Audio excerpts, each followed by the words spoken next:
Peace and quiet. I could finally kick back and relax after that 3-hour survival mission.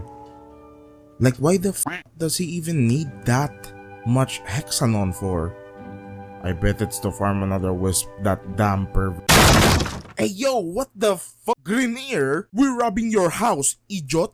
Now, stand up and don't make any sudden moves, you piece of shit. Since when did Grenier get a Filipino accent? What you talking about over there, huh? I said stand up, boy. Oh man, I just got home too. You talking smack, boy? You wanna get hit by my chinelas, huh? Looks like I got no choice. What choice, huh? It's a good thing I still have a few Incarnon rounds left from earlier. What do you mean rounds? Wanna fight? Boxing rounds? You don't even have iron skin up, you bitch.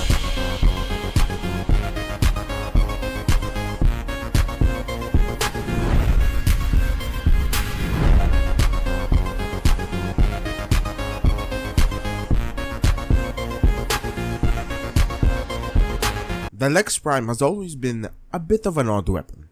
Lately, whenever I see someone rocking one in public lobbies, the first thought in my mind has always been, Orlachino! But it's always quickly followed by, stay away from the mentally deranged boomer. The LEX Prime was released back in April 9, 2014. Wait, holy shit. This weapon is a decade old. No wonder Brozine loves this weapon. They're from the same time period, before the dinosaurs went extinct. The LEX Prime is now officially older than all Yareli mains combined. With how old the gun is, it's not surprising that it's built a very solid following, even before its Incarnon form got released. Even I, as a baby Tenno, was absolutely in love with the normal version, and I remember wanting the Prime version so bad while I was going through the star chart. It wasn't really that impressive compared to other secondaries. I mean, it was a single bullet per left click gun in a horde shooter. So even now, I'm still not sure why I was that impressed with it. If I had to guess though, it might have had something to do with the amazing feel and sound design it had. It really felt like you were handling a dangerous weapon every time you use it, unlike some weapons. Like, who even used the Lato? I mean, it felt like a toy compared to this shit. Unfortunately, the Latum released, and it slowly fell into obscurity. Fast forward to 2023, when DE introduced the Incarnon Genesis system. A system wherein the old dusty forgotten weapons turned into handheld planetary hazards capable of destroying entire platoons of Grenier in a single mag. LEX Prime was one of those weapons. Now, you might be a new player hearing about this and be like, oh wow, Sidroof, that sounds amazing. How do I get this? It's time gated. Every week, 5 Incarnon adapters of different weapons are available to be farmed in the Steel Path circuit in a fixed schedule. As of the release of this video, the LEX Prime is scheduled to release every 7th week of the rotation. If you're watching this video the week it released, you just missed it. It was available last week. Now suffer just like I did. Anyways, let's start with showing the build. Starting with the Incarnon options. We are picking Hoplite Virtue for the Evolution 2. It increases your damage by flat 20, and every time your shield breaks, it increases your damage again but by another flat 80. We are essentially just picking this evolution trait because it's the better one out of the two. This one is a very niche option. It might be better, but with the ammo efficiency that the LEX already has, it's essentially useless. So, we're gonna be picking Hoplite Virtue. For the third evolution trait, we're gonna be picking Extended Volley. It increases your magazine capacity by 10. Why are we picking this? Because the other two are really not that worth it. For the Lex Talonius, this is the other evolution trait, you get minus 20% weapon recoil and plus accuracy. Unfortunately, the weapon recoil of the Lex is really not that bad, so depends on you, but if you want my recommendation, I'm just gonna pick the magazine capacity. The reload speed might be good, but you need to empty your mag first, which for me just doesn't work. I need to click R every 5 seconds just for my ADHD to not kick in. And for the final evolution trait, we are picking critical parallel. Obviously, increases our crit chance by 19% and increases our crit damage multiplier by another 0.4 times. The other options are pretty good, but this one helps us get red crits. That's one of the best things about the Lex is you're gonna get a lot of red crits. Okay, so now we're gonna be moving on to the build itself. This build is a very standard build. You probably already saw it on other YouTube videos. It is a basic hemorrhage build, viral slash. You already know what it is. We have prime target cracker for critical damage as well as prime pistol gambit.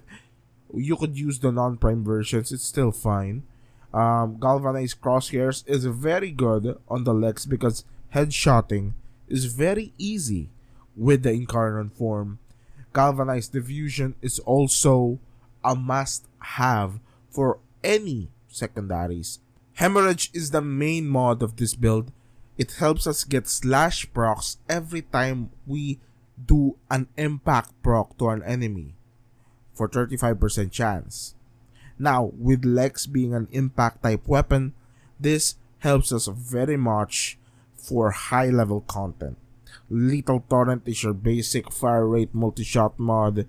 You could change this for a Reven if you really want to. And we have our basic status mod 6060.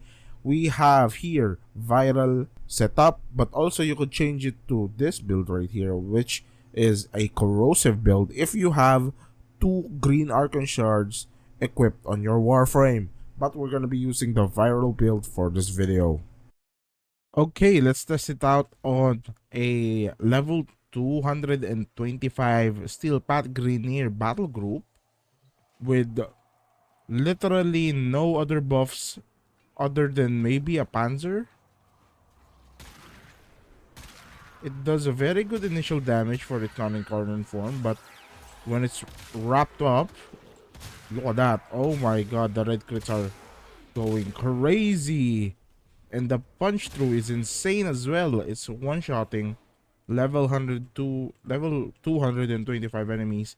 Now that we've tested on the Grenier, let's also test it on Corpus. Literally no buffs here. Oh my god. Look at this.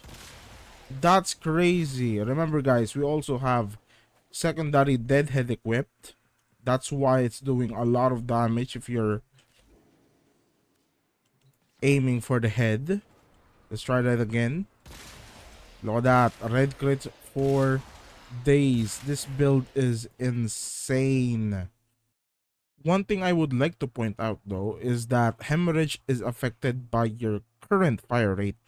That means that any buffs on fire rate like Wisp's motes and Gauss's red line effectively nerfs hemorrhage. So I really wouldn't recommend using this weapon on frames like Wisp, Gauss, and maybe Volt as well, because you're doing absolutely less slash procs than an average Warframe. I would recommend this, however, to a frame like Rhino, because Rhino has Roar, and if you built Rhino correctly, like a normal Rhino build with high strength, you could essentially buff your slash damage. I'm gonna show you right here. We're gonna buff here with the Roar and get... Wait, this is a Torrid. What the fuck? Okay, let's get some incarnates up in here. Let's see the damage. Look at that. We're essentially one-shotting mobs. Even that one just died in one shot and died to the slash damage. So yeah, other than Gauss, Prime, and maybe Wisp. Gauss Prime, Wisp Prime, and Volt Prime and their non-variants. Every Warframe might be a good choice for this weapon. You know, while making this video, I realized something. Making build guides is hard as hell. I don't know how other YouTube content creators do it. You need to be very informative and very smart about anything Warframe while also being funny, good enough to watch for the viewer to not get bored and click out of your video. So moving on, I might just not make any build video. Oh, thank God, looks like he's gonna be quitting making build videos. Whew, yeah man, oh my God, I was so scared for a second there. We can't let some upstart stand with us, like going ground with us on views. I don't know man, I think the LEX Prime video was pretty good if he just replaced Lethal Torrent with Prime Sure-Footed. What do you mean it's good? That he's gonna be quitting making guide videos. Now he's gonna go to the meme route. What's gonna happen to us? What's gonna happen to me and Sabuchi? Man, you don't have anything to worry about. Your guys' videos are 100 times better. Your jokes are 100 times funnier than his, man. That's easy for you to say. Your videos are about Warframes and its history. The genre is nothing close to what he's covering right now. Of course you're not scared. Okay everyone, let's just calm down. I mean, why can't we just welcome him? He's a Filipino content creator. We need more diversity. Who's knocking at the door? Popsker, I thought you were upstairs watching Wisp's ass. I mean, yeah, I was watching a video about Wisp's ass, okay? But no, that's not important right now. Have you guys watched the new Sidruf video? I mean, yeah, he's gonna be quitting making build guides because it was too hard for him or something. What? No, you guys haven't watched the full thing. Open it up again. Okay. What? Yo, what is it? Nightmare Frame, please. No, I can't just give up. Not like this. Not when there's so many people supporting me in the YouTube comments. Next video, we're gonna be covering the... He's making a video about the... It's my name, the boy, when you ain't no pain, no gain, it's